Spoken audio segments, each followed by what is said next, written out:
Okay, cool. Welcome back. So hopefully everyone's doing well, and looks like in general this lecture time is doing decently well.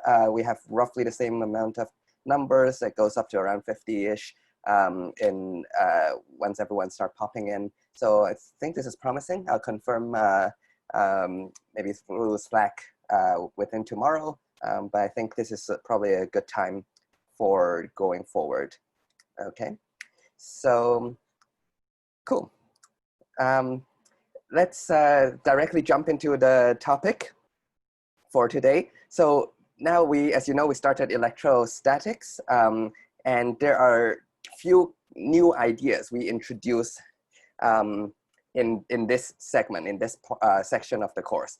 And I'm not gonna lie, this part is going to be very abstract, especially today. I'm going to build on some of the concepts from yesterday of electric field, show you why what does it do, and that will lead us into the concepts of electric potential, which is a completely new concept, and it's quite abstract, to be honest, and electric potential energy as well, which doesn't sound as abstract, but when you try to disentangle that with potential, it can get a little confusing. So that's a little heads up for you guys.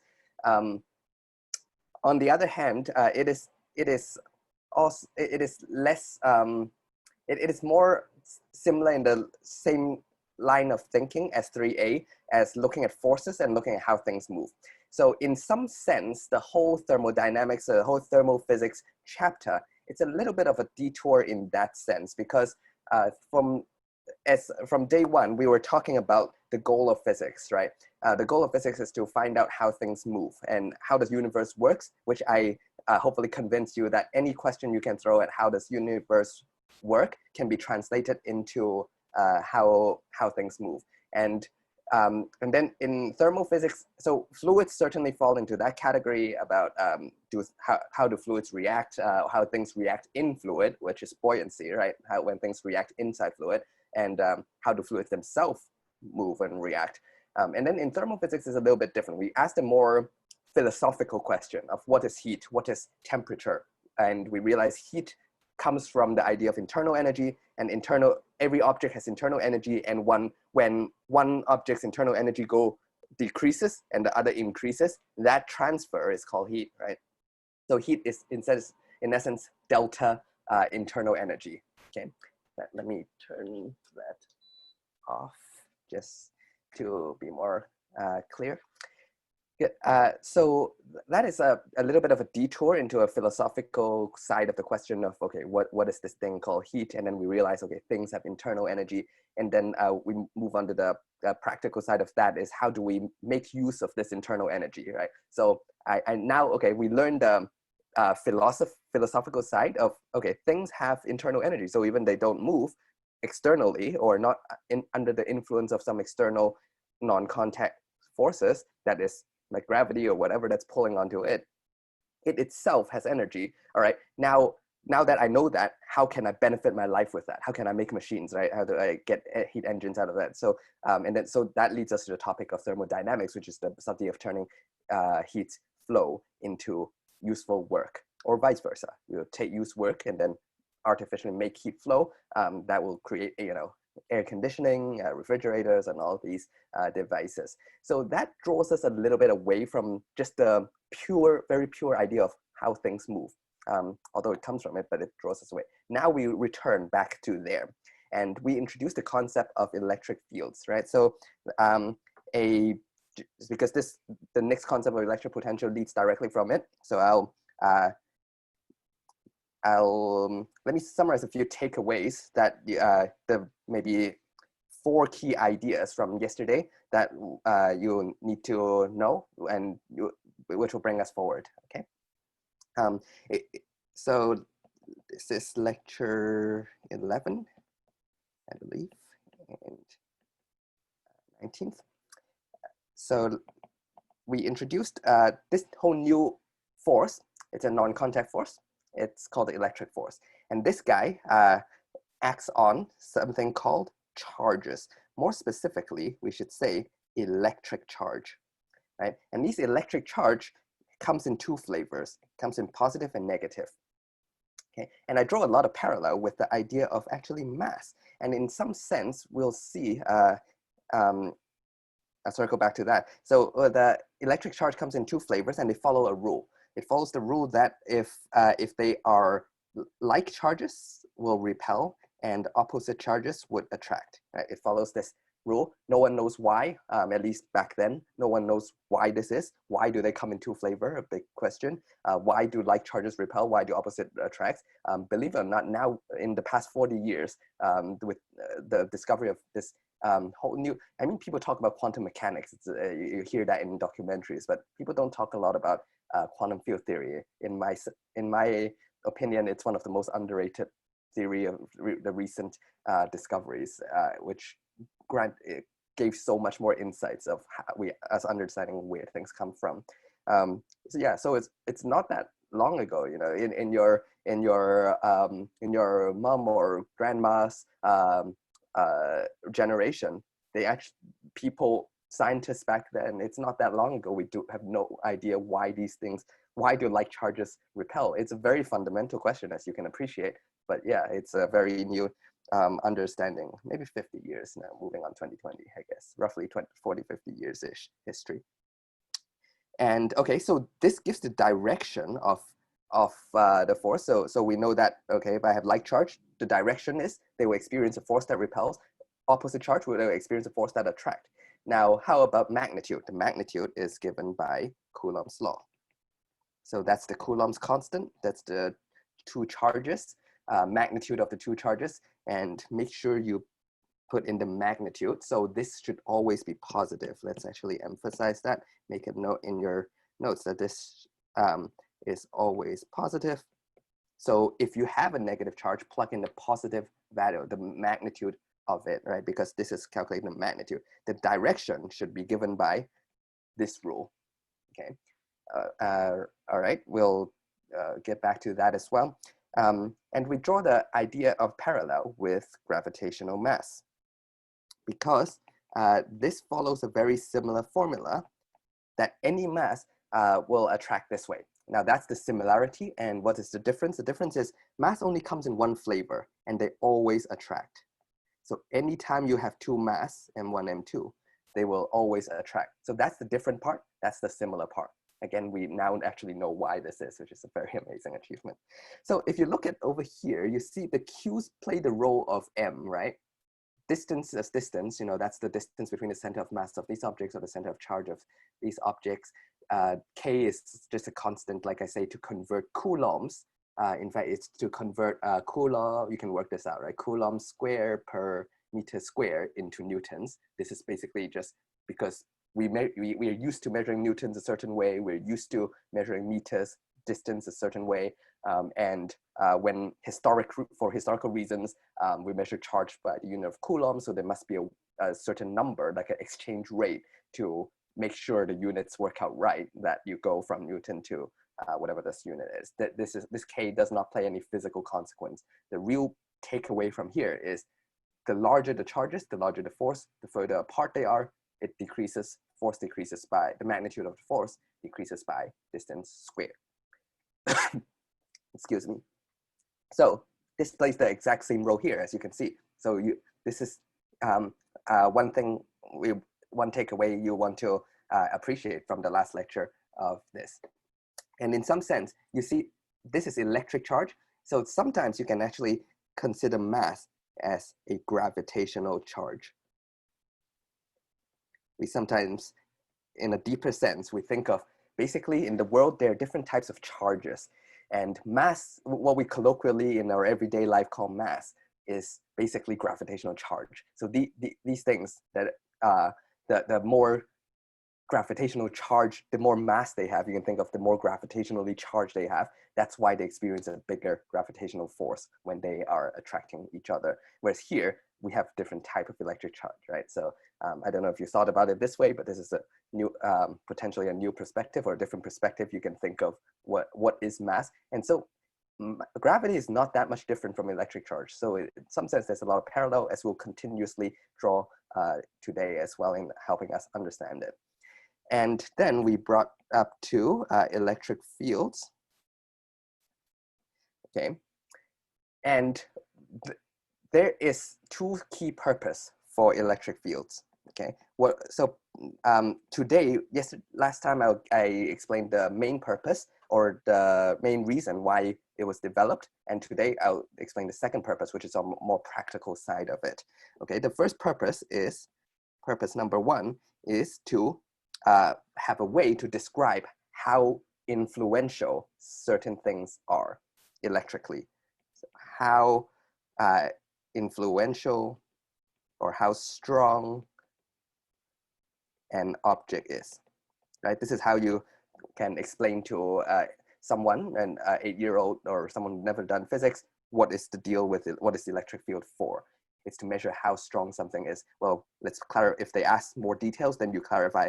If they ask you, what do you mean by strong? I mean, like electrically strong or electric. It's not gravitationally strong. It's how electrically strong they are. And today I will cover this. It's on the practical side. What is of why is it useful? Okay. So how did we answer this? This is we say, first of all, we had that conceptual question and say that it's not useful to just think of force, because if I just think of force and I ask, okay, if I put an object here, so this is the source charge, and I use a test charge over here to find out, okay, let's calculate the force on the test charge, because I want to see how strong this is. So let's see what is the force it exerts on this guy. Okay, so we calculated, the magnitude is given by this, but now you realize it is a bit problematic, because let me express it in terms of the source and the test. That's the distance, right, r.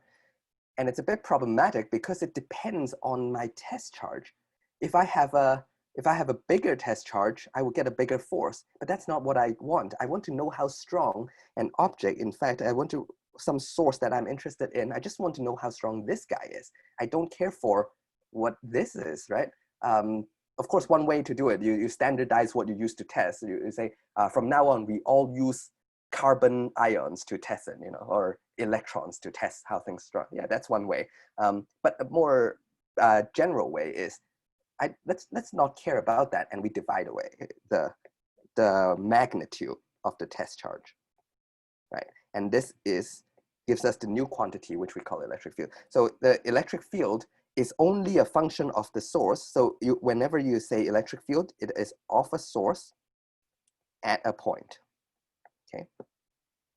So if we divide that on the right, you see what I am left with is this, right? And you see precisely what it's dependent on. It's dependent on the source charge and the location. A point means a location. Okay, so this is actually quite important. Let's make it an important note, is electric fields depends only on two things. One, the source charge, the charge of the source. Okay, so if the charge of the source is large, you will have a larger electric field, right? The stronger the source is, that's precisely what you want. You want electric field to measure how strong this is, but it also depends on the location. Okay, so these are the fine prints, which means every time you write down E, you should always have subscripts of what, at, where. Okay, of what source, at which location. Okay. Now we don't always write this, but that is just pure efficiency. For efficiency wise, we don't write it out every time. But you need to know, every time you see an E, you should ask yourself, what is it measuring of? What's the source and what location? In this case, in this formula, the R is a distance R away from where? Away from the center of the source. Okay, so for this particular case, you see the electric field measures the certain distance away from the source, and it's a property over here. Okay. All right. So the definition is something you need to know. Basically, it's that I'll just put in a box here. Of a certain source at a certain location is the force on some test charge you use to test it, but you divide away by the test charge. Okay, so it's the force per unit charge. You can look back at your notes, the full word definitions, force per unit charge on a positive test charge, and you always use a positive test charge to test it. Okay, so this gives the magnitude of it, of the electric field. And basically we call this the electric field strength. And then how about the direction? The direction, we use the idea that if any positive test charge, we learn that we draw it this way. We draw it with field lines. Okay, let me use a new page actually.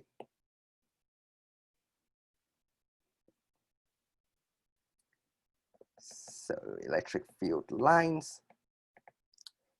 And the elementary idea is learn that positive point charges, it looks like this. Negative point charges, it looks like this. Okay, so what do these arrows mean? It means it gives the direction of a positive test charge.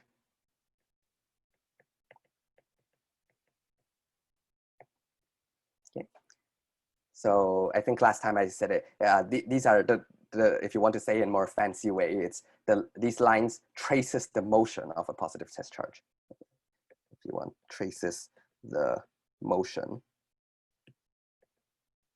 of a positive test charge like that. Okay. Yep. So now, and then I gave you, I think we had some exercise. Maybe I will give you the answer today of different shapes. If you have a plate or a plane of positive charges, then the field lines look like this. Right?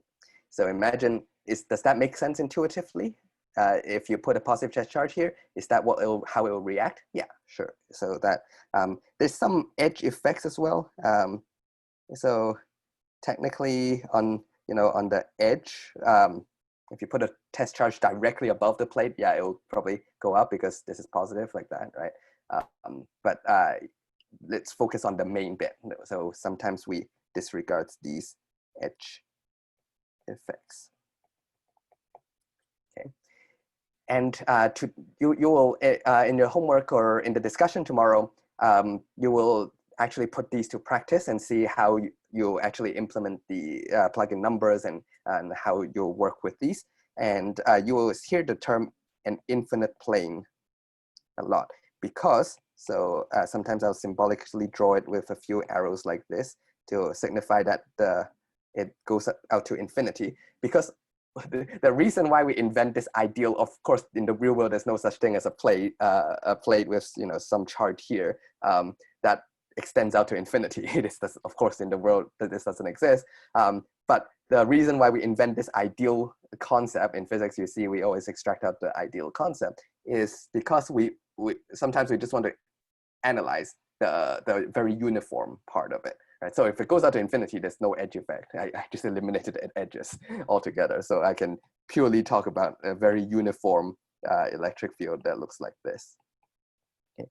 And same thing, if you have a line like this, then you have the electric fields would sort of radially go out if this is positively charged. And the same theory goes, there's some edge effects over here, so let me erase that. And sometimes you will hear us talk about a line that extends out to infinity. So this is an infinite line or an infinite wire. So you will only have this very uniform. I can't really draw in 3D, so maybe let me draw a cross section. So let me say this is going into the page like this. So on a cross section, the overhead view, you'll have it will be radially outwards away. So we sometimes use this word, radially outwards. Okay, instead of me drawing everything, maybe I'll just show you a few pictures over here to get you the idea of it. So let's look at this dipole over here.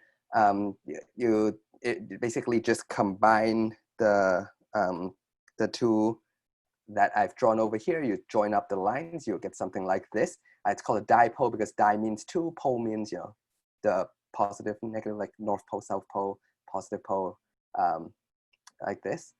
There's a question. Is it wrong to draw the arrows coming from negative going to positive? Yes, it is wrong. Yeah, because well, that's technically, in theory, there's nothing wrong, but we need to choose a direction. And the direction we choose is the electric field lines give the direction of positive charge. So if you draw as long as there's a universal understanding in the community that when you draw the line with an arrow like this, that tells me which way a positive charge would go. Okay, that actually brings up a good question: is what if I actually put a negative charge here? So what if I put an electron over here? All right. Well, so first you ask yourself, what if that is a positive charge? Well, it will follow the direction of the field lines. Well, if positive charges do one way, the negative charge would basically do the opposite, right? But it also makes sense because if the field line is going away from your source, then that means your source must be positive, right? Because that is how it's defined. So if you put a negative charge here, it will go towards that source. Okay, you're welcome. Hope that makes sense. Yeah, so yeah, everything over here should make sense. If you put a tiny positive test charge here, it will basically, first, if it's very close over here, it will get repelled outwards first. But as soon as it goes very far, now that it's far away or somewhere halfway between the two, then it realized that it doesn't care about this guy anymore or care about this less, because as you saw from Coulomb's law, it's the force from the red one on the charge is getting weaker when it gets here. Now this guy starts to become more influential as it at first over here, the red one is dominant over it, right? Now the blue one is dragging it back. So that explains why this line is the shape it is, right? So that's that. That should be pretty obvious. If you have a single charge, something like that. One way to remember is you can remember it as field lines always goes from positive to negative, as you can see from the dipole, right? Or even another, maybe we'll actually get to capacitors next week. This is the topic next week. A capacitor is basically two plates, one positive, one negative, right? So you can see that if I put a positive test charge here, the field line will tell me it goes straight up like this. It'll get attracted to the negative side, repel from here, etc., etc. So you can also think of, it's a good check to remember this rule. It always goes from positive to negative, right? So once you draw something, you can double check it that way. If you have two positive charges like this, yeah, I think just Google a few images, you'll get the hang of it. This is the wire that was more difficult for me to draw, but it's easy to see like this, right? In 3 dimensions. If you have a wire, and you can actually see the edge effects for the capacitor. But if my plate is infinite, then I have this ideal situation where I just care about the uniform part. And we'll learn a formula to find out the electric field in the middle of these two plates like this.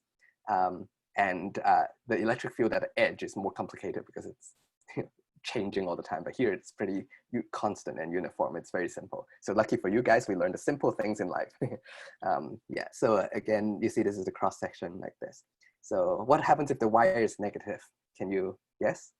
Should be pretty simple, right? Just reverse the direction of the arrows. So go inwards like that. I'm not going to draw it out. You can read the textbook on that. Yeah, you can have a cylinder like this. You can have a lot of examples to be able to draw that.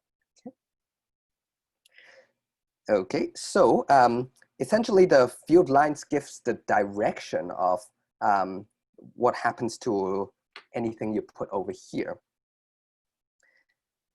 So now you have two ideas. You have the direction and you have the magnitude. So you can combine those in an electric field vector. So the electric field strength plus the electric field lines together, you can create this concept of the electric field vector. So let's say I have some source over here. I don't even care what shape it is. And as long as you draw its field lines like this. Okay, so let me put a charge over here. And then I want to ask the question, what is the force, both the magnitude and the direction, when we, not just the magnitude, I want to know what is the force on this, this Q, okay? Let's maybe do a simple one first. It's just, not do with the arbitrary one, but deal with a actual spherical charge like this, and then you ask what is the force on Q. All right, there's method number one. You can do it the old-fashioned way. So method one is just use Coulomb's law and calculate the force. Okay, so the force, the direction. Let's do direction first because it's easier. Coulomb's law, remember the way we taught it, it does not tell you anything about the direction. It only tells you the magnitude. The direction is determined by what I call common sense. Positive, positive, repel. Okay, so direction is here. Okay, so it's away. Let me put it a little bit lower like this so I can describe it using the word to the right. Okay. Now the question is magnitude, and magnitude is given by F K Q source and this little q over here, right? And it's distance squared, depending on how far away it is. Now, if this is 1 Coulomb, you will go and plug in your numbers, and then you plug in 1, you plug in, let's say this is 10 coulombs. So you plug in, if this is in SI units, you just plug in 10, you plug in 1, you plug in the distance, blah, blah. But now, if you change your mind and you say, what if I put 2 coulombs over here? Then you need to go and redo your calculation. You will go like, scrap this, I need to redo it, and plug this whole thing in the calculator, like this, right? And then someone tells you, okay, good, thank you for your answer. Now we have a new interest. I want to find out if I put 5 coulombs over here, what will happen? And then now you have to scrap it and then re-enter everything in your calculator.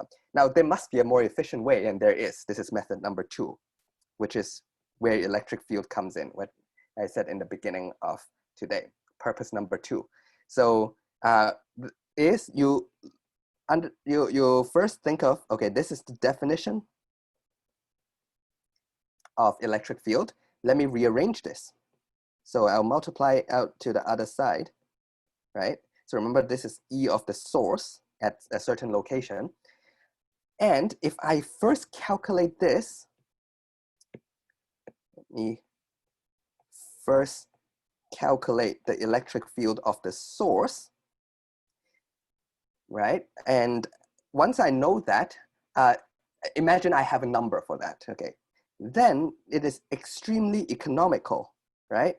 Because let's say I've calculated that, let me use orange for that, and let's say I've done that calculation, so I got the electric field of the source.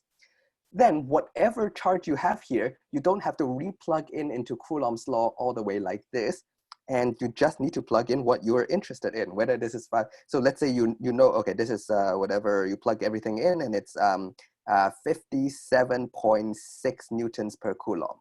Whatever, I'm just making this up, right? And then they say, what is the force this guy experience if I put a 1 coulomb charge here? You just plug in 1 and multiply by 57.6. And if they say, oh, I change my mind now, you don't have to go through and calculate, okay, this is 9 times 10 to the power of 9. The distance is certain meters. The Q, you don't have to plug that all in. You just have to do this, okay? So that's why we're interested. So if you can calculate the electric field of the source at a location, let's call that P, let's call this location point P, right? Then you know for every charge, any possible charge you want to test, you can just plug that in. Okay, does that make sense? Cool, yeah. Oh, thank you for reminding me. Yeah, the reference chapter is pretty much basically 21 1 for electric field. 23 is electric potentials, which we'll get to at the second half of today. Okay. Right, so this is purpose number 2. Let's actually put in practice. Maybe I'll go back to this comment over here is, let's say you know if you know the electric field of the source here, right, from electric field is of a source at which location, then you can know, then it's easy to find the force. The force on Q is just Q times the electric field of the source. So that's another reason why we care about this. Okay. Of course, the natural next question is, how do we find it? How to find E. Okay, before I do that, we'll give actually this example will exactly tell us how to do that. Okay, so if I have a single charge, single point source, I should say, should be pretty simple. Let's do a negative example. So let's say this is Q source is -5 coulombs. Okay, and ask ourselves, what is E over here? Okay, all right. So if it's a single point source, you can just use Coulomb law to figure this out. So you figure it out once and for all. So you put any Q over here. I don't mind what Q you put, and you calculate the force on Q on, this is the test charge on Q test is K5. I'll put the absolute value to emphasize that I care about the magnitude, and Q test over, let's say a distance, let's actually plug in real numbers. Let's say 10 meters. So you plug in 10 square like this. Okay, so that is the force on here, but this gives you the magnitude. What is the direction? Draw a free body diagram. Which way will this attract? Remember, we always use a positive test charge, right? We recall the definition of electric fields. So the positive, it means that the direction is actually pointing that way. Okay. So let's continue with the magnitude, and since electric field of the source is force on test divided by Q test, then you just have K times 5 over 10 squared. Okay. More generally, if I just call this QS and I call this R, so we have this formula Q of a point source is K Q of the source, put a magnitude if you want to remind yourself, over R squared. Okay, so this applies for any point source. Right. Now, I think we did this last time, but what if I have more than one source? What if I have multiple point source? Okay, there's two ways to do this now. Okay, you can do it from first principles. I'll call this from first principles. You use the basic idea and calculate it. All right, so let's say I have, let's keep it in simple in one dimension first. Everything lies on an axis. If I have -5 over here, and I have +10 over here. Let's say this is 2 meters, and let's say I'm interested in the electric field here, the total electric field here at P, at this point, okay? And this point, let's say it's 3 meters away.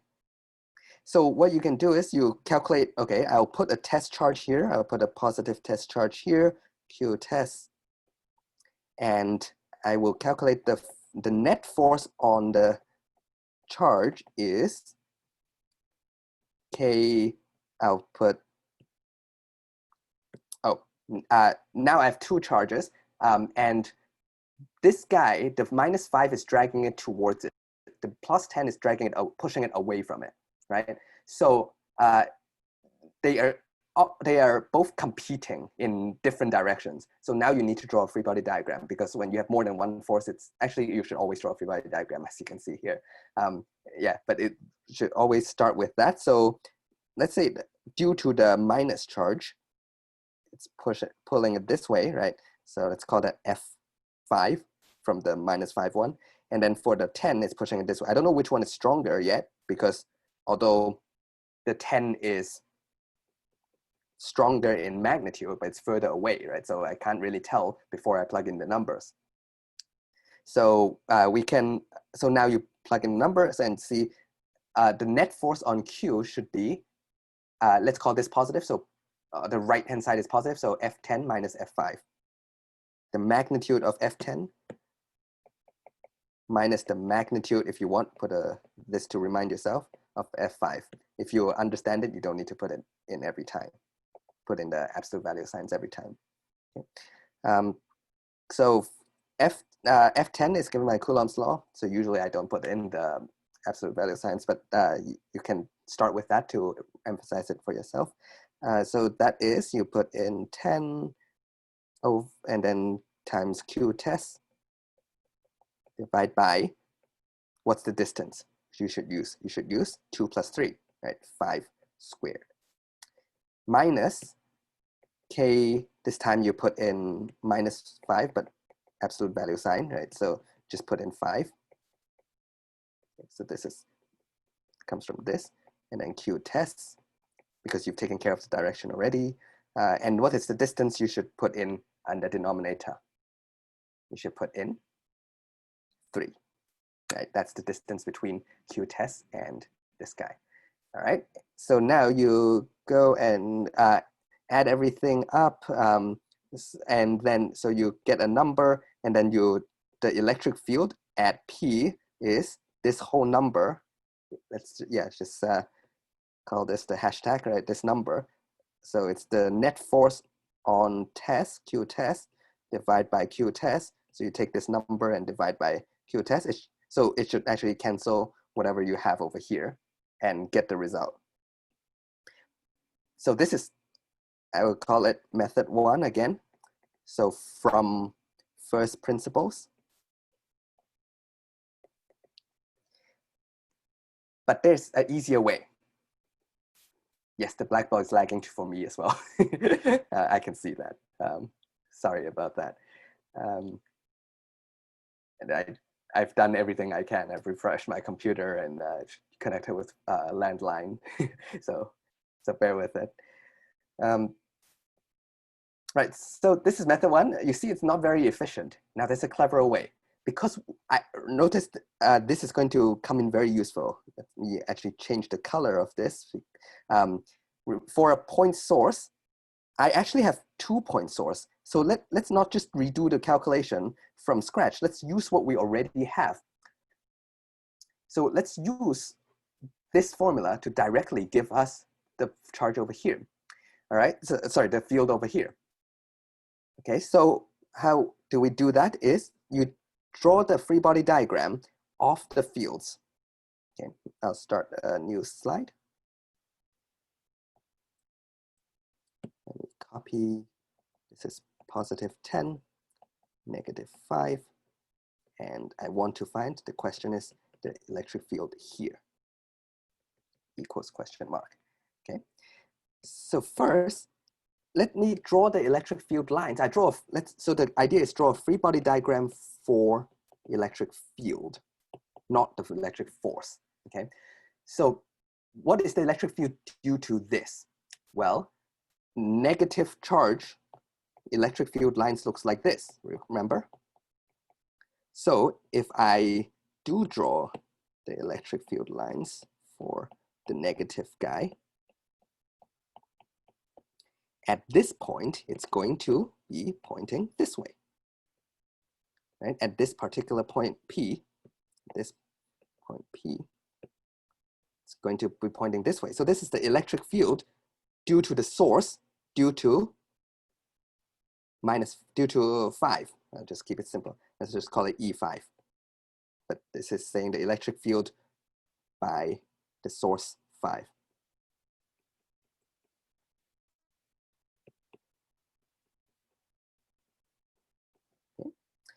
And let's draw the electric field lines for the positive one, which is like this. So if I extend it all the way to here, right, that you will see that at this point, the influence, remember electric field is the influence, tells you the influence of the source, is this way. Again, I don't know which one wins because 10 is larger than 5 in magnitude, so technically that should be longer, but then again, it's also further away, so I don't know which one actually wins. We need to balance that out with one is the inverse over or inverse square distance, but the linear in magnitude and stuff like that. All right, and now instead of calculating the force, we directly calculate E net.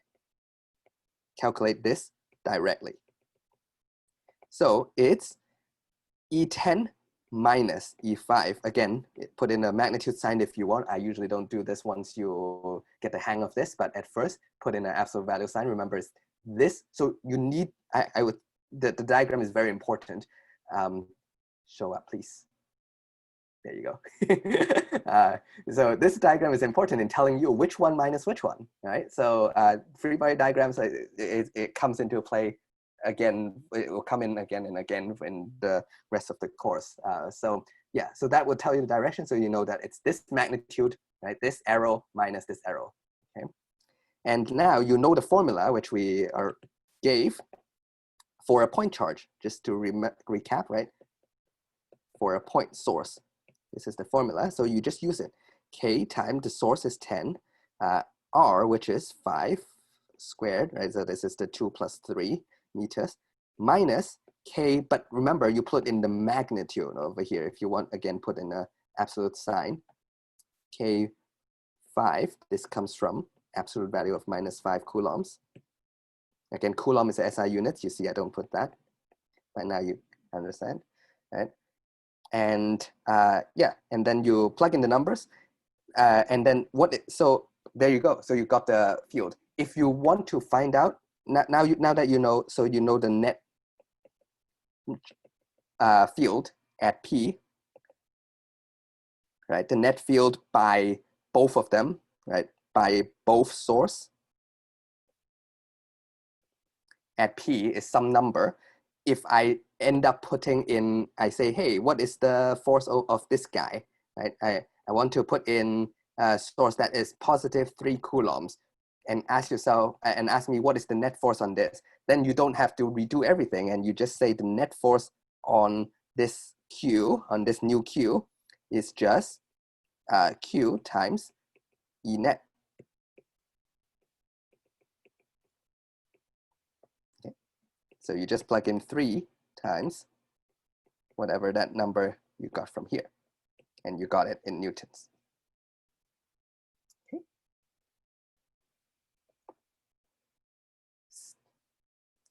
So in the homework, basically, they summarize. I'm not going to do too much examples. That is going to be relegated as your job. And also in the discussion session, we'll show you more of these problem-solving techniques. That is what the discussion sessions are designed to be for. That is a very poor handwriting, sorry. To focus more on the problem-solving technique. I'll show you the philosophy and the motivation and the concepts here. But you'll get things like, what if I have 2 positive charge? What is the electric field here? Well, now let's say this time is positive 10 and positive 5 instead of positive 10 and negative 5. So now both of them will be pushing in this direction, right? Because if you draw the electric fields for both like that, then at this point P2, let's say point number 2, both the E10 and E5 would be pointing in this direction. So this time the net field over here is you add them up, you don't subtract them. So I did a less trivial one to show you how, if they don't add, you subtract, right? Incidentally, if you're interested in the point over here, how about the net field here? Let's call this point 3, P3. But this time it's different, right? So E10 is pointing this way, but E5 is pointing this way. So this time you subtract. So it's always important to draw the diagram. In this second example, I'm making both of them positive 10 and positive 5. So you draw a quick free body diagram, which is the fancy word for drawing the arrows in which direction, and then you'll know which one do you subtract which one. Right? So if you're on this side, if you want to find the electric field on this side here, then the electric field due to 10 would be this way. The electric field due to 5 would also be this way, right? So the net is going to be this way here. In the middle, I can't tell. I need to actually compare these two numbers, plug it in, but I can tell over here, the net is going to be this way. If this is 0.2, let's say 0.4, like this. Okay.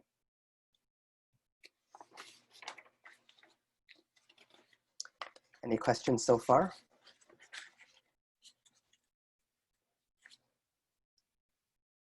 There's some questions, but I think those are answered.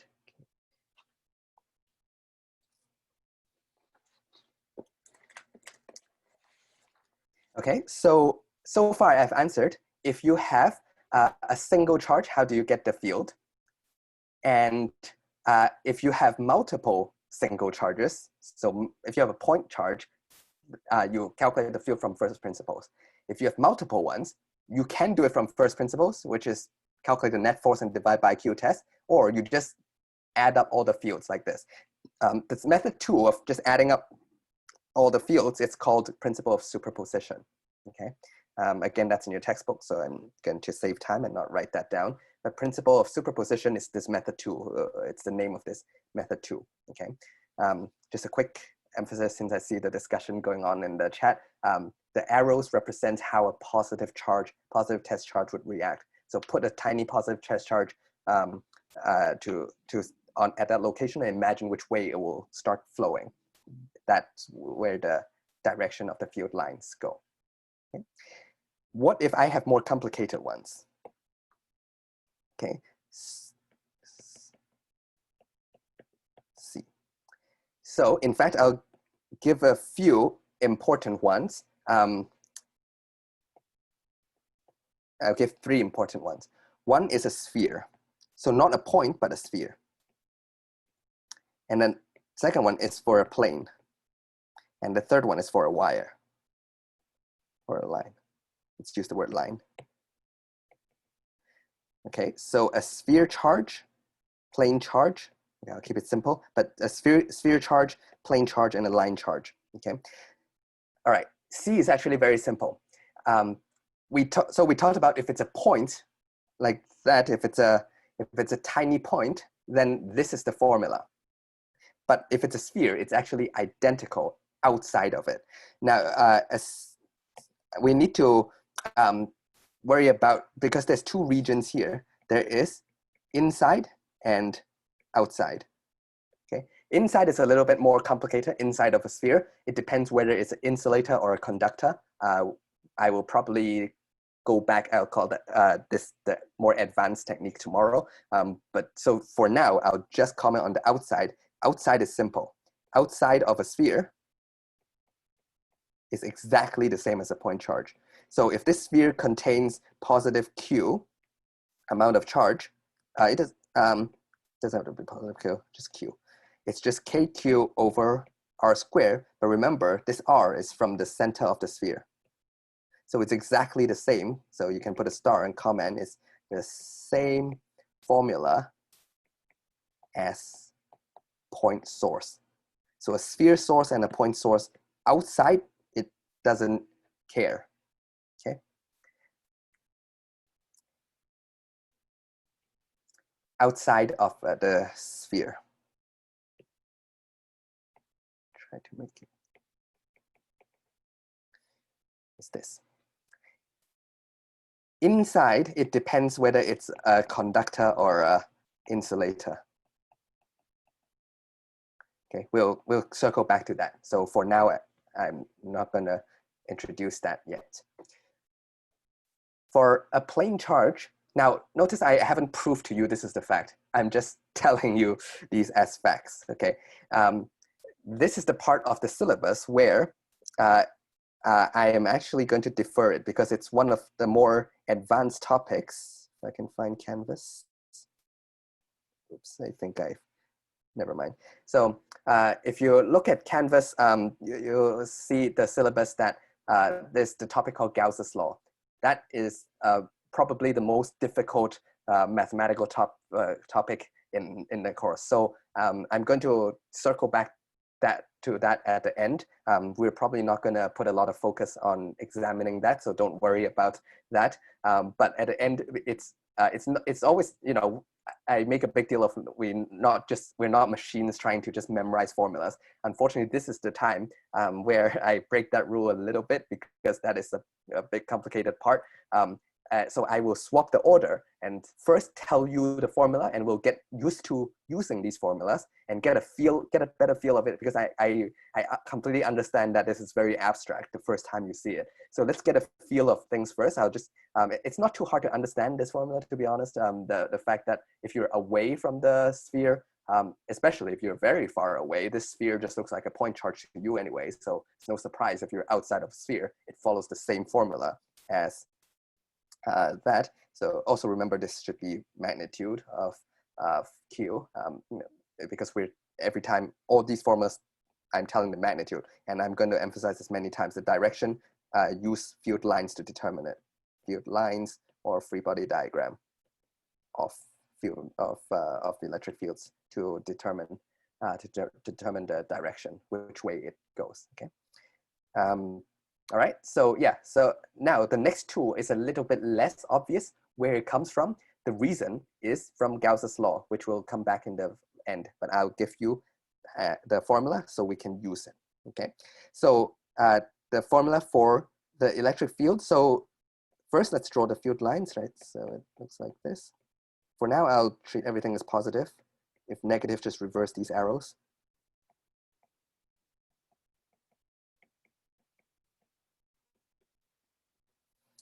Right, so what is the electric field here? At a certain distance, let's say distance r, or let's say distance d away. Here. The electric field is given by this. It's Q over 2 epsilon A. Okay. So this is the electric field for a plane charge. Okay. So depending on the geometry, you use different formulas to get this. Let me emphasize once again, I'm not proving this, I'm telling you this. We'll see where these magic formulas come from. I did not pull them out of the hat. There's a reason behind this madness, but we'll come back to it. But learn this, so it's Q over A. There's an easier way to actually learn it, right? So Q is the charge that is on here. So depends on what is the charge. It could be 10 coulombs or 0.1 coulomb, whatever, on this plate. Again, if it is negative, make sure you put in the positive number of here, because again, I'm going to be sick of myself telling you this, that this is always calculating the magnitude, but there will be people making this mistakes. So put a star and remind yourself in your notes this, okay? Yeah, and what is A? A is the area of this plate. So A is whenever you define a formula, make sure you specify everything, area of the plate. Okay. This is the constant I introduced last time. I'm not going to write it out too much. It's called a permittivity of free space. Okay, maybe I will. It's this. So Coulomb's constant, this is 9 times 10 to the power of 9, but this is another constant. They're related. In the old-fashioned days, people always use K, but a more modern way, we realize this number is actually more fundamental than Coulomb's constant. So a lot of the more modern formula, you can switch to this, like that. Okay, so let me introduce a new definition. It's called surface charge density.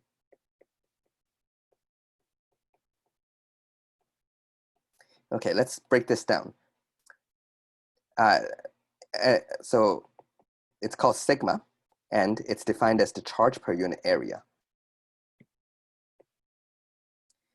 Okay, remember what is density? Mass density. Remember, in the beginning of the course, we talked about density, but I kind of hinted there's lots of different types of density.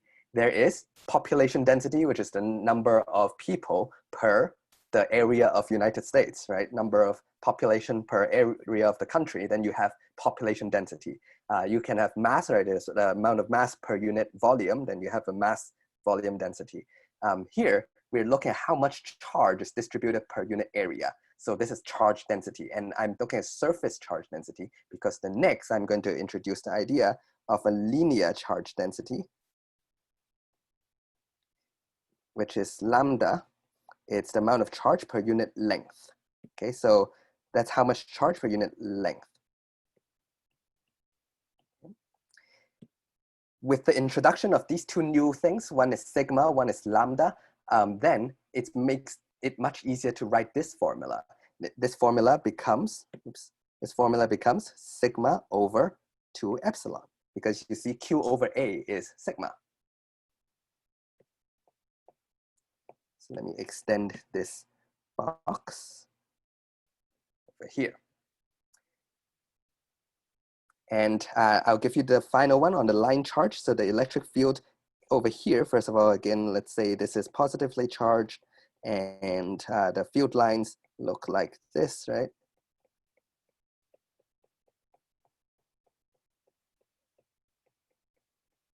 So if you're interested in a point over here, let's say, right? So I'm interested in this point, a certain distance d, let's call it r, certain distance r, a perpendicular distance r away from it, and I want to find out, hey, what's the electric field here due to the line? And this is the answer. The electric field due to the line is Q over 2 pi epsilon naught L, R L. Yes. But in terms of lambda, in terms of the line density, it's much easier to write.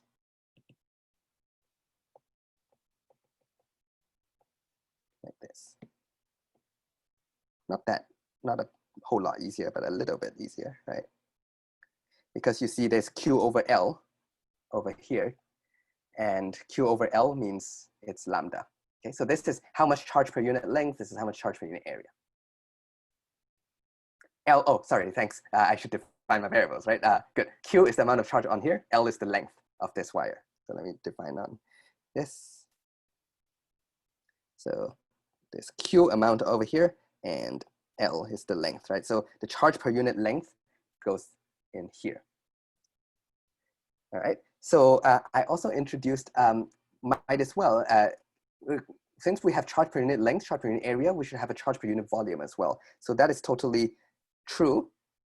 If you're thinking that, you're correct, because let me make some space here to introduce also rho is charge per unit volume.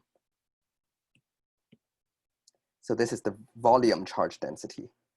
Now you might immediately be thinking, I've seen rho before. Yeah, that's mass density, right? That's mass per unit volume.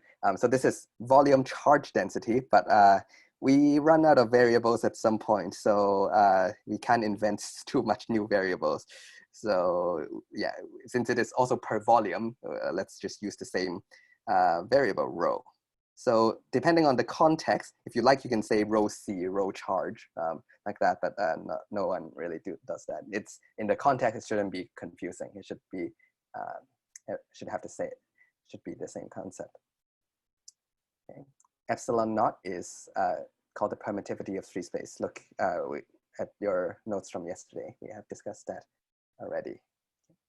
The number is 8.85 times 10 to the minus 12 or something like that. Google that. I remember K. K is 9 times 10 to the 9. That's easier. Okay, so that means I can also rewrite this slightly differently as Q over 4 pi epsilon r squared, like that.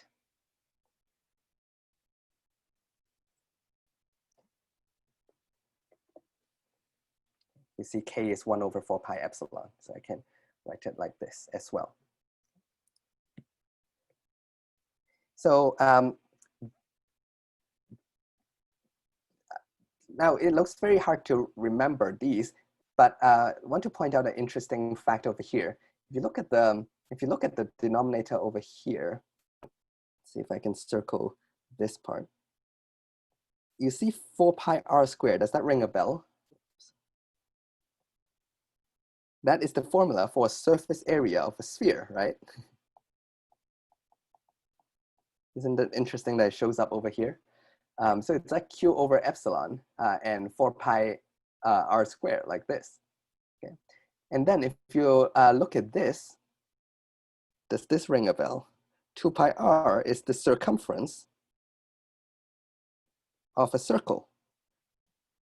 Okay, so if you have a cylinder, oh yeah, the next one I should also mention cylinder, but if you have a line, if you think of, if you wrap this around by a cylinder like this, then if you wrap it around with a cylinder of radius r, so this 2 pi r is precisely the circumference, because if this is r, this is this, right? So there is a deeper reason behind this coincidence, but that is from Gauss's law. We'll see that at the end of the course where these magic numbers come from, but just want to point it out. You'll see some geometry over here. Another fact to point out is that I'm looking at a certain distance d away from I want to find the electric field at a location, certain distance d away from the plane, right? And do you see any d over here or r or any distance? No. This sigma is constant over constant, right? The area doesn't change, the q doesn't change, it doesn't change with distance. And then this is another constant, 2 is a constant. The 2 you can kind of think of because it has 2 sides, by the way, if you like. It doesn't depend on d. So even if you go very far away, it is actually very constant. It's very uniform. Now, this doesn't include the edge effect. So actually all these formulas are for ideal planes and ideal lines. So it's actually for infinite planes and infinite line, if you want. You don't need an infinite sphere. There's no such thing, but yeah. So these formulas are the very uniform part of it. So if in the real world, there's no such thing as infinite plane, but if you have a very big plane and you're very close to it, imagine you're a little ant living right next to just 1 centimeter above the plane, which is 10 meters by 10 meters. As far as you're concerned, that's pretty infinite, and you don't see the edge effects. Okay, so these formulas are the ideal ones without the edge effects. Okay, good. One last comment is if you find these all these Greek letters hard to remember, remember lambda is the Greek letter for L. So linea, L for linear, right? There you go. Sigma is the Greek letter for S, right? Surface, S for surface. Rho is, I have no idea. But there you go. Just to make your life a little easier, remember things. Okay. So that's the end of there's a few advanced things about electric fields we'll circle back to tomorrow's lecture, but the basics is, just to summarize, for point charge, the formula is this. Point charge and outside of sphere. I'll just save a little writing. So both of them follows this. For an infinite plane, it follows this. For an infinite line, it follows this. So point slash sphere outside of a sphere, infinite plane, infinite line.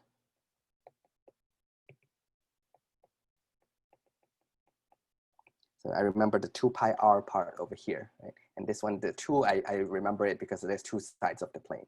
So in your homework or discussion session, we'll see some examples. The discussion session we'll do some examples that actually help your homework. So I always like to treat everyone as adults, and it's up to you if you want to utilize the resource we provide. I highly recommend it because there's a TA who will go through it for you.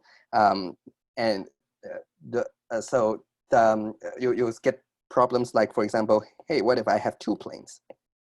And now I ask you, what is the electric field here? Okay, outside. In fact, I can ask I can ask part A, find the electric field here, part B here, part C here. I can ask you each different regions. And let's say this guy has an area of 1 meter square, or let's say 1 by 1, and a charge of 5 coulombs. This guy has a charge of -5 coulombs. And the same area, let's say, right? So first, because it's easier to work in terms of densities, so let's first calculate the density. So this is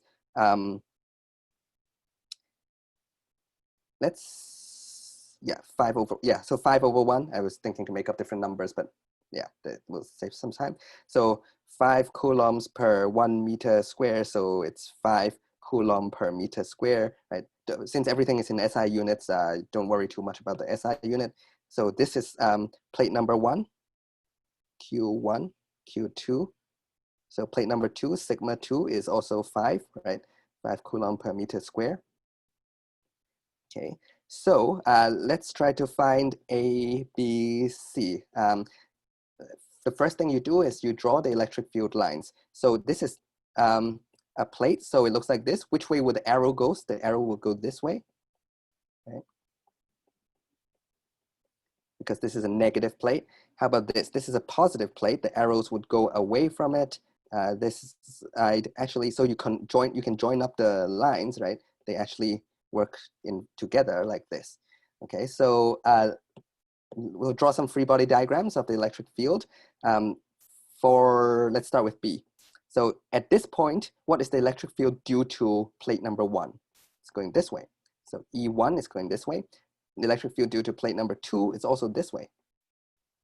So they add up. So the E at B is E1, the magnitude of E1 plus the magnitude of E2. So in the beginning, when you start to getting used to this, you can write down the absolute value signs to remind you you're adding the magnitudes. And so one, you put, so sigma over 2 epsilon plus sigma 1 over 2 epsilon, sigma 2 over 2 epsilon. What is it? So 5 over 2 epsilon plus 5 over 2 epsilon. So together you have 5 over epsilon, right? So you plug in this number, 8 point whatever, blah, blah, blah. And then at the end, the units is SI units. You can plug that back in. It's Newton per Coulomb because the electric field is force per unit charge, right? So the SI units is force per unit charge, Newtons per Coulomb, and you're done. So you get this number. How about C?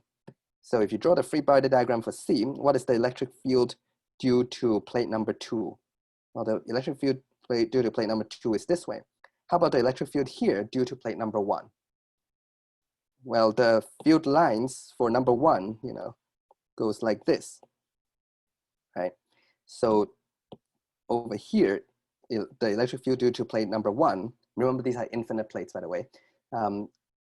In order for me to use this formula, I need to assume these are very, very big plates, or approximately infinite, going this way. Okay, so this time, the net field is, so the E net at C is this minus this. So if you plug them in, this is 5 over 2 epsilon minus 5 over 2 epsilon. Oh, my apologies. This is negative 5, but when the density is negative 5 coulombs per meter square, but when I plug this in here, I plug in the magnitude, right? I plug in the magnitude of this guy in here. So you see this actually cancel out. So the electric field is 0. Okay. So there's actually no electric field here because the electric field of this guy cancels the electric field of this guy. It's very symmetrical on the A side. I'm not going to work out too much details.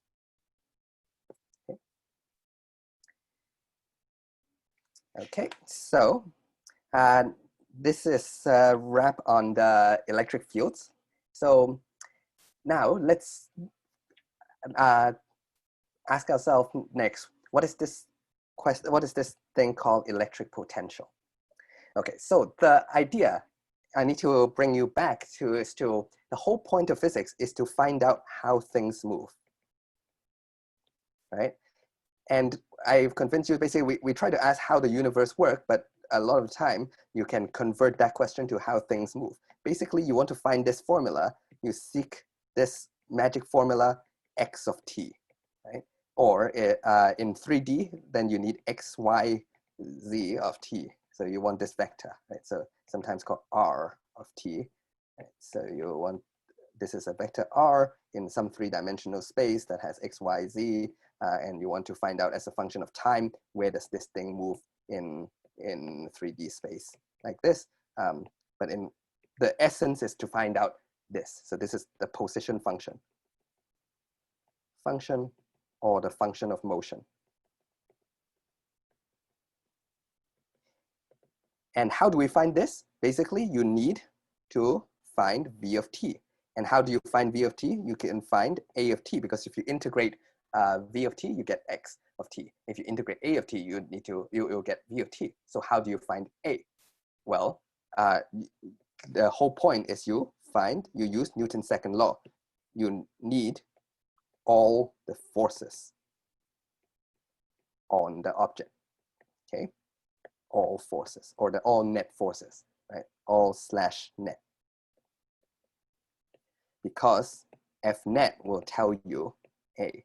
That's why we care about F net. And now we've introduced a new concept called field, is that if you know the field at some point, so if I know the electric field here, I will know the force on here of not only one guy, but I know the force of any charge I put over here. So any test charge over here, if I know the, let me draw the background field lines. Let's say it is in this field, right? So this blue little test charge will experience the net force of this guy will be Q test times the electric field at that point. So now you see the sequence over here. First, we calculate field. Then it will tell you the force. The force will tell you the acceleration. So field tells you the net force, right? And the net force will tell you, you plug that in here, and it will tell you the acceleration. You take the acceleration, you integrate it. Integrate acceleration dt will give you v of t. You see where this is going, and it will give you that. That's why we are interested in finding electric fields. And it is very economical because I don't have to calculate the force every time. Once I calculate this once and for all, and then I know whatever charge you put at that point, as long as I know the electric field at that point, any charge there is just multiplied by that, I'll know the net force. Okay, right, good, okay. So now, that's very good. That motivates our understanding. Hopefully now you get a very concrete understanding of why is it useful, how to calculate it, right? The next question is, okay, so I need V, I need A, I need F. Okay, so now I need E. How do I find E? That's the whole point of the previous slide, right? The whole point of these three formulas is to tell you how to find the E, depending on your source. What is creating that electric field? Is the thing that creating that electric field, is it a sphere, is it a point charge, or is it a plane, or is it a line, right? These are the three simplest geometries that will create an electric field. And we have a formula for that. Anything more complicated than that, you don't have to worry. That's the beauty of being a beginner physicist. You focus on just the simple geometries. If it's a triangle, don't worry. We're not gonna test you on that, okay? Now,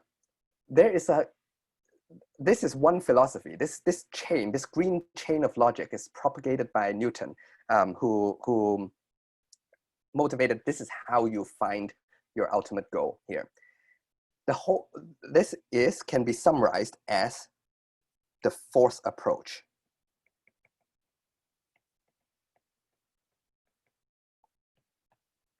Okay, so you find the force. That's the earliest step now. You find the field, you find the force, you find the acceleration, you find the velocity, you find x of t. Now there's a whole parallel approach called the energy approach, as you know very well. In 3A, half of your course is dedicated in the force approach, half of it is energy. If I give you a question, if you want to jump off the cliffs and then find out what is the end result over here, right? What is the velocity at the bottom of the cliff? One way is, okay, you do F equals ma, you calculate acceleration and you integrate that, you find V. But there's another way, is you ask yourself, what is the energy over here? You have mgh, amount of gravitational potential energy, and 0 kinetic energy. And then at the end, you will have 0 gravitational potential energy. And you should have all that will get translated to here. So now you can do a very simple calculation. Don't even need to draw any free body diagram. And you don't need to even look at integrate any acceleration to find the velocity. You can, with a simple line, you can calculate that the final answer is this. The energy approach is very powerful, but it's a completely different way of thinking. This way uses free body diagrams, whether on E or on F, where you calculate that. this side, everything is a scalar. This is not vectors. So it's very easy to work with. It's a little bit more abstract. So the idea of electric potential is actually in this approach.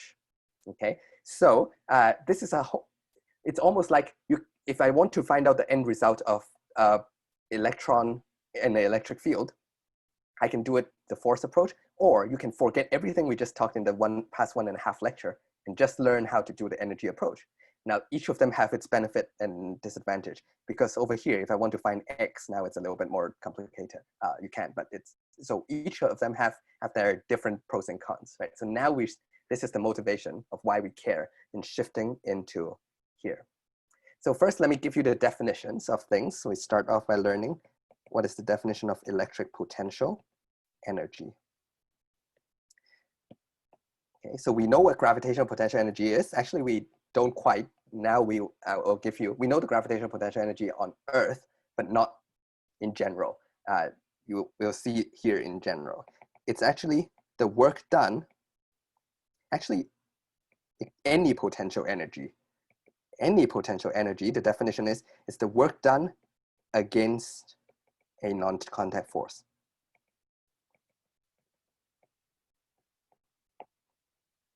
So the key word is, it's basically work done against a non-contact force, okay? That's what potential energy is. So an electric potential energy, okay, is usually denoted by U, don't ask me why, is the work done against the electric force. And the gravitational potential energy, if you like, you can call it UE and UG, but for now I'm not going to work with gravity too much. So it's the work done against the gravitational force. Okay. Let's make that a little bit more explicit. So what is work done again? So you bring it from point A, from some initial point to some final point times F dx in one dimension at least, right? If it's in 3 dimension, it has to be a vector and it has to have a dot, a very explicit dot product over here.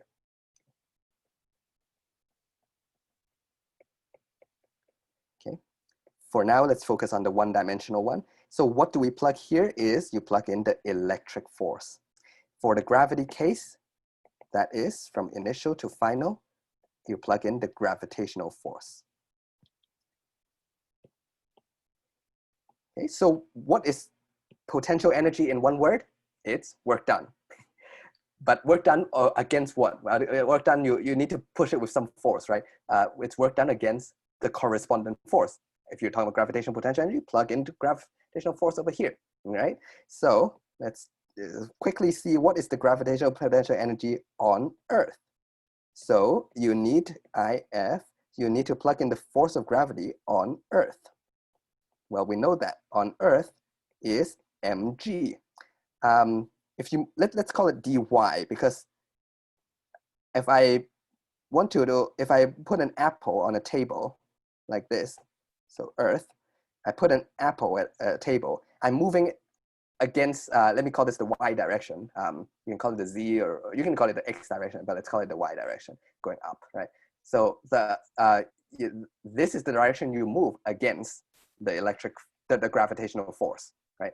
So let's call it dy, and your initial and final, let's actually plug in the initial and final. Initial, let's say y equals 0, final is y equals some height, dy, okay? So this is the gravitational force on Earth. Now you can do the math, right? Mg is a constant, so you go from y equals 0, y equals h, dy, integrate this, mgy, from 0 to h, plug this in, and you get mgh.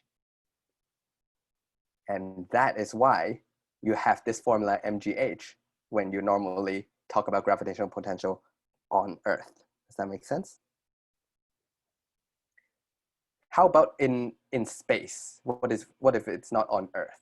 Okay, so what if I want to find out what is the gravitational potential energy when I bring the apple? This time it's gonna, my apple is going to be here.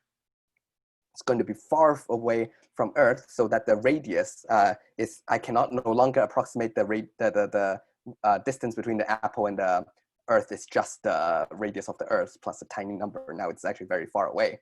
What is the gravitational potential energy of this guy? Well, now I cannot use mg. I need to use the universal gravitational law, right? So the gravitational potential energy of the apple over here is, I need to use the universal law, which is gm of Earth, m of apple over r squared dr, from some initial to some final. Okay, so first of all, you see a bunch of constants. Let's pull them out. That's the easy part. M of the apple, initial to final, 1 over r squared dr. Now, what is the initial and what is the final? Normally on Earth, we have a very well-defined initial point. The initial point is, well, from the surface of the Earth, and then you move it to some height. Well, the final point here is pretty clear. You want to measure the, let's say here, RF, or just R, a particular R over here. But what's the initial point? We shouldn't be so self-centered that we think that everything initially starts from the surface of the Earth. Because if now we're talking about, what if this is the apple is not the apple, it's the moon. I want to find the gravitational potential energy of the moon over here. I'm not really trying to bring the moon from the surface of the Earth to here. So we need some mutually agreed upon starting point, okay? So the final is, I can erase that, the final is at a distance r, right? From here, but the initial point, I need some universally agreed on point. Now, imagine in space, right? This is like the black darkness of space, which goes well with my blackboard. Where is a good point to be starting? Like in the middle, you know, that in the space, there's no special treatment for someone. Now, a good place to start is when you assume the place where there's no gravitational influence on the object, okay? So if I have, on Earth, that is nice, because if we're standing here, although we are under the gravitational influence, we kind of just go about our everyday life, you know, standing on the surface. You assume that we don't really care about gravity until we go up in some height. Now we suddenly care about gravity. So we actually set this as a reference point. So this is our reference point. And then anything that we bring it up, right? Our final would be anything that is away from our reference point. So here, our reference point is something that has no gravity. Again, I put no in quotations because it's not really no gravity. It's just it's effectively no gravity. And the final point, now there is some gravitational potential energy as we think of it, right? So how about universally? Is there some place where there is no gravity? Well, if this is a mass over here, gravity extends out almost everywhere in space, but it gets weaker and weaker. If you go all the way, this is the idea, if you go all the way to infinity, there's no gravity there. It decays down, it's a 1 over r squared, right? So it decays all the way to 0. So our initial point is, we need to choose a reference point where there is no gravity. We usually choose it as infinity, the reference point. This is just what the community decide on.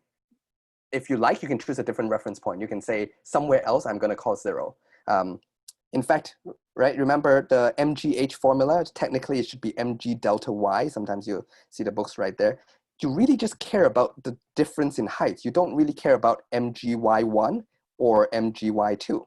It's really the mgy1 minus mgy2 that really tells you the kinetic energy, that the physics is encapsulated in the difference in potential energy.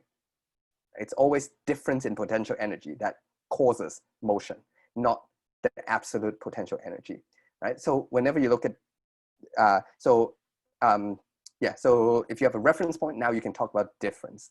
And let's actually do the math over here. Right, so what is integrate 1 over r squared? That's minus 1 over r. You can check your calculus and pull out the minus. So I plug in 1 over r minus 1 over infinity. Okay. So I have minus gm EMA over r plus gm EMA over infinity. So you see, this we can call the absolute gravitational potential energy. And this is the reference point. So if I had just put in some R naught, some reference point, that would be R naught. But if I choose infinity wisely, then this goes to 0, right? So the absolute GPE at infinity is 0. It sounds very technical, but the idea is very simple. It's just saying that there's no gravitational potential energy at infinity. That's what it's saying. So this is the formula, GPE, gravitational potential energy of something at distance r. And you don't worry that it's negative. There's no problem. It's really difference in potential energy that is going to contribute. So potential energy itself can be negative. That is completely fine. Okay. So now, if you understand this, it's very easy to change this to electric force. Just change it to a charge, Q1. This is Q2. And then instead of putting Gm1 m2 over r squared, you put Kq1 Q2 over r squared. That is electric potential energy. Okay. So now if I have Q1, Q2, and I want to find the electric potential energy, which is denoted by U, the definition is from a universally chosen point, infinity, to a given point, R, and you plug in the electric force over here. So K Q1 Q2 over R squared, dr. So K Q1 Q2, infinity R, 1 over R squared. Maybe in the first step, I'll keep it as initial and final. And then the second step, I'll plug in my final and my initial. So yeah, it's KQ1 Q2 minus 1 over R squared. This is identical, so I'll just go very quickly. You have minus KQ1 Q2 over R minus this thing over infinity, which is 0. Okay, so the conclusion is the electric potential energy. I don't quite like using U, to be honest, so that's why I always write EPE. Yeah, it's not very intuitive when I see U. Also, different books use different symbols as well, like that. Okay.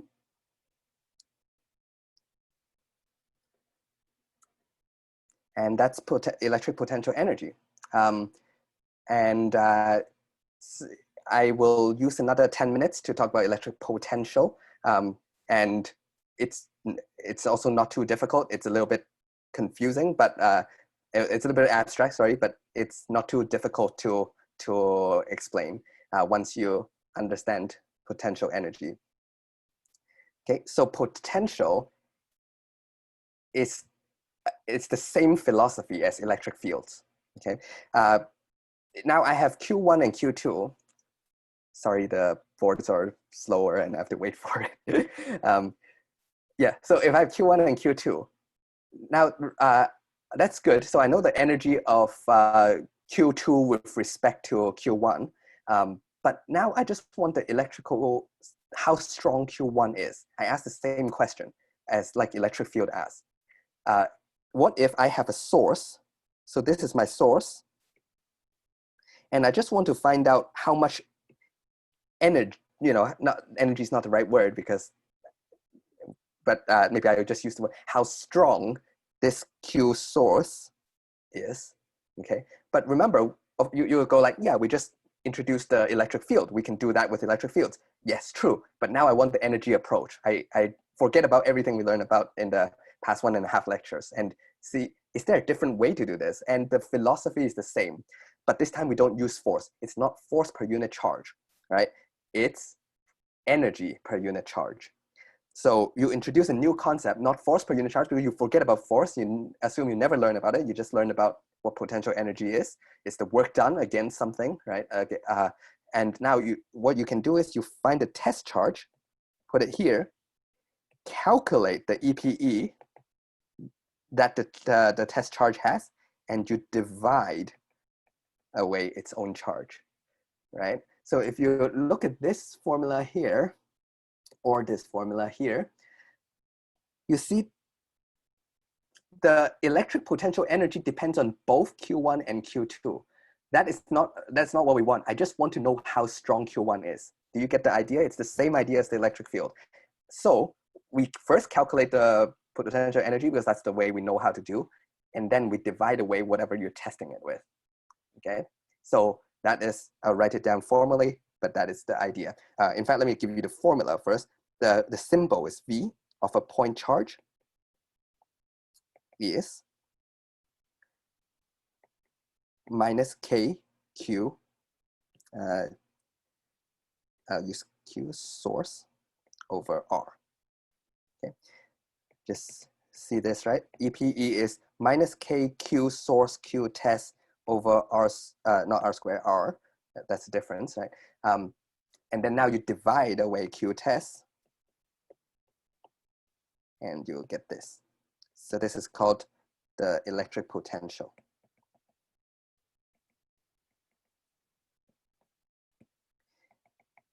Okay, so it's the work done per unit charge. If you like, fit in the word per unit test charge. For bringing, so that's the key part, and there's the fine prints. For bringing the test charge, positive test charge. Our test charges are always first assumed positive test charge from infinity to a given location, R. Okay. To a given location. So this is what I will call a formula. It's not a definition. This is the formula of V, electric potential is V, for a point charge, point source. Because if it's a different source, if it's a plate, it has a different formula, okay? So actually, I will also need this V plane, and I'll also need V line charge. Okay. But the definition of V is the work done to bring a positive charge from infinity to R divided by Q test. If you like, this is identical to initial, final force, the electric force, dr. And actually not initial and final, it's from infinity to a given point, because infinity is where there's no electric potential energy. It's so far away that all the electric potential energy is assumed to be 0 at infinity. So we use that as the reference point. So we take that and bring it to a location R, and that is the definition. Okay. So in a short answer question type, if you're asked to define what is the electric potential, you can write this out in words: work done per unit test charge for bringing a positive test charge from infinity to R. Commit that to memory. I have done that. Or you can write the first part of this, or you can write the second part of this, or you can write all three parts of this. That's also okay. I encourage you, if you do it in equation form, so this is in word form, this is in equation form. If you do it in equation form, I encourage you probably write out all three like that. Okay, so the orange word says a given location. So from infinity to a given location. So usually I will just say the location R. It's a certain distance away from it. Okay. Now, there's one last slide I will explain is one relationship between V and E, and also I'll give you this plane and the line. That's it in the last 4 minutes. So if you stare at this, this is potential, right? So potential is from infinity to R. I'm going to write it out many, many times, right? The electric force, right? So this is the work done to bring it from infinity to R per unit test charge. But if the test charge is constant in this whole story, right, the test charge doesn't suddenly go from 1 coulomb to become 5 coulombs. It stays constant. Now you recognize this part. This is force per unit charge. Sorry about the delay with things slowing me down. This is force per unit charge. So what is that called? Electric field. Perfect. So there's a deep relationship between, if you like, you can title this part, the relationship between V and relationship between V and E is exactly this. I wouldn't call this a definition of V. This is the definition of V, the top one, right? The bottom one is a nice formula. It's a nice relation. Okay. Between V and E.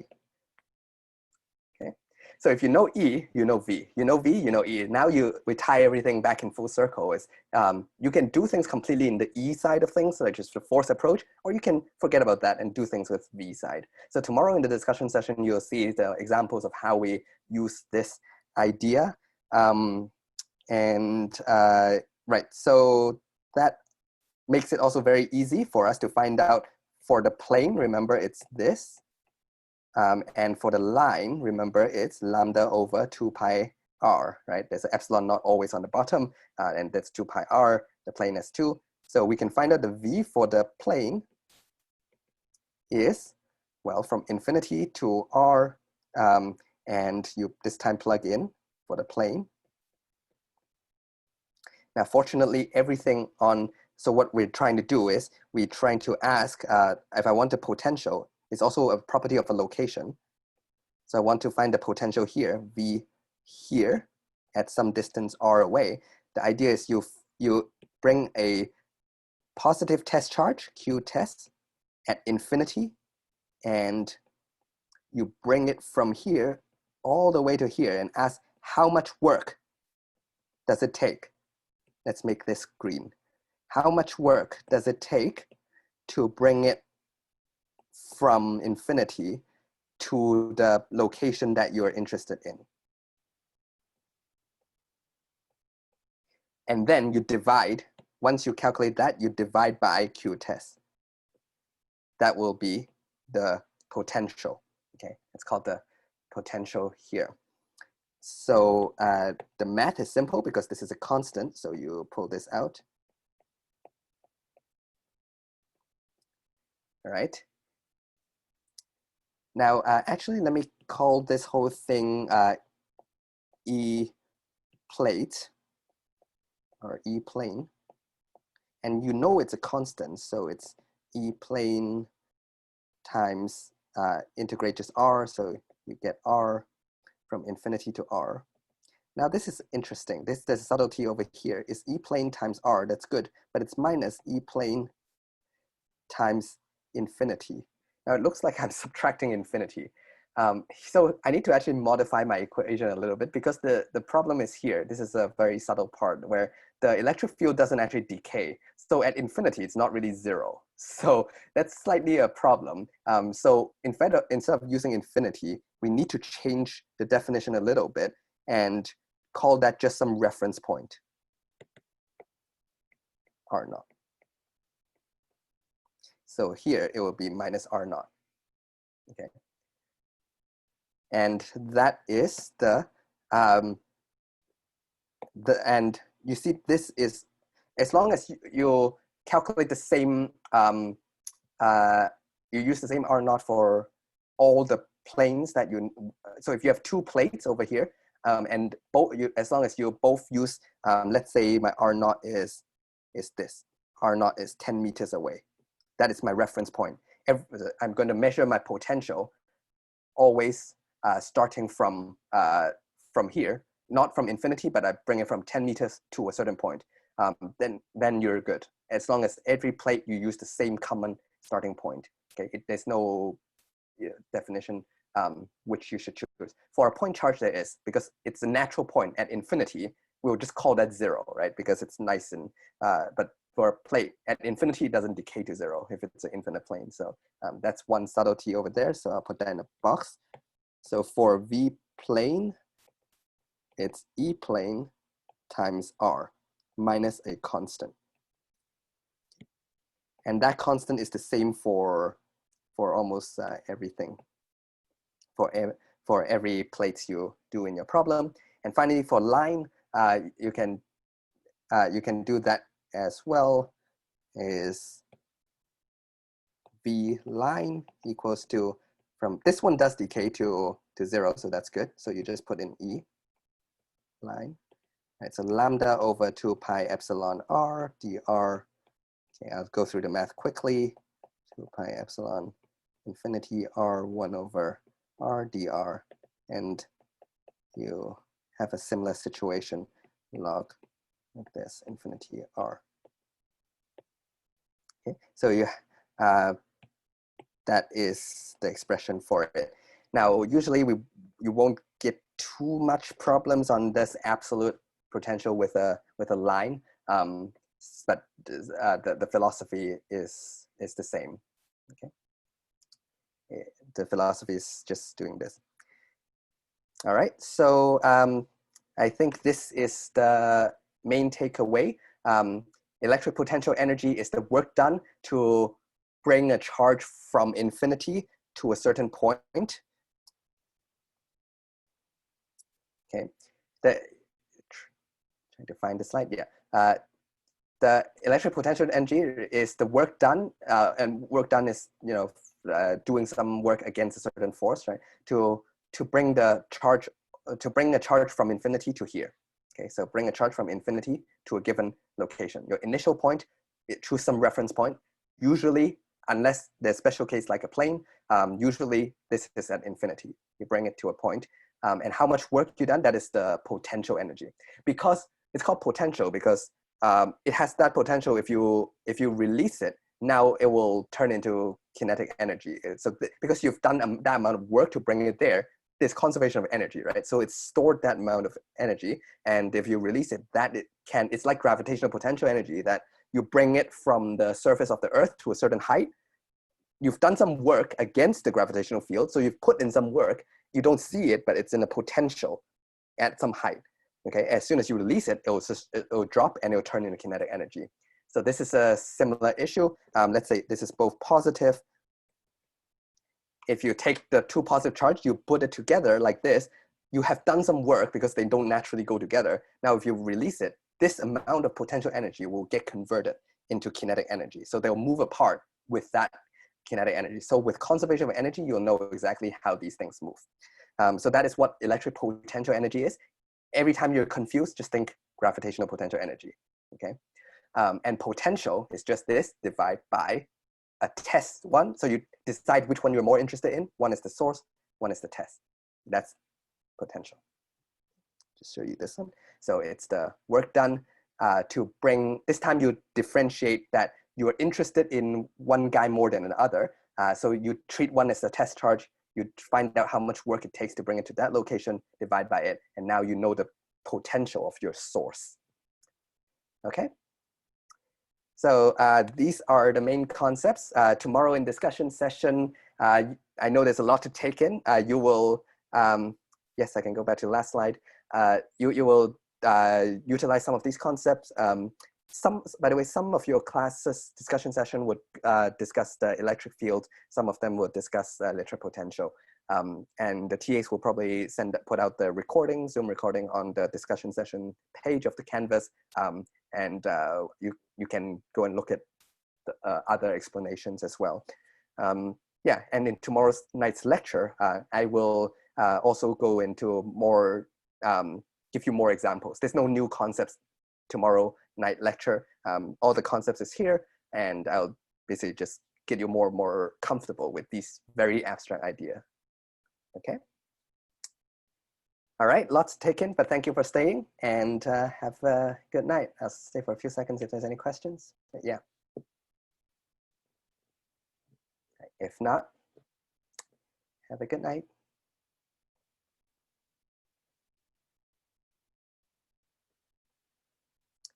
Let me go back to the slide with V plane. Yes. Here.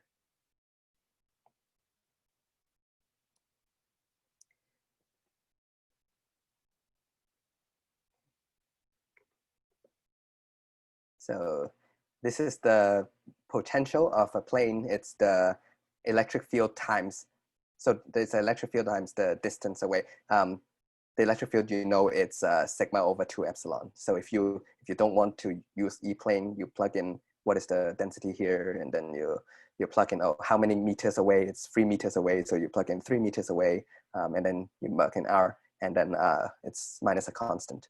This may look weird, but in discussion session, actually tomorrow lecture, I'll do some examples, and this will look less weird to you. The minus constant. It's not that surprising you have a minus constant. Every time you do integral, there's some constants, you know, it's not that surprising. It looks weird at first. And this is the relationship, because from the definition, you can see that it's basically directly related to E. Can I go to V linear? Yes. Yes, so this time you plug in the E for the linear, if my slide reacts. Okay, good. So look at this, the relation, right, between V and E, but this time you plug in for a line, and then this time it's 1 over R, so you get a log.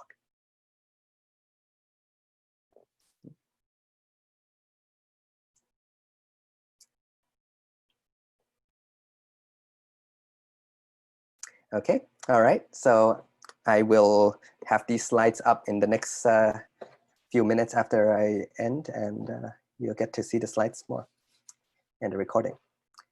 Right, have a good night. Bye.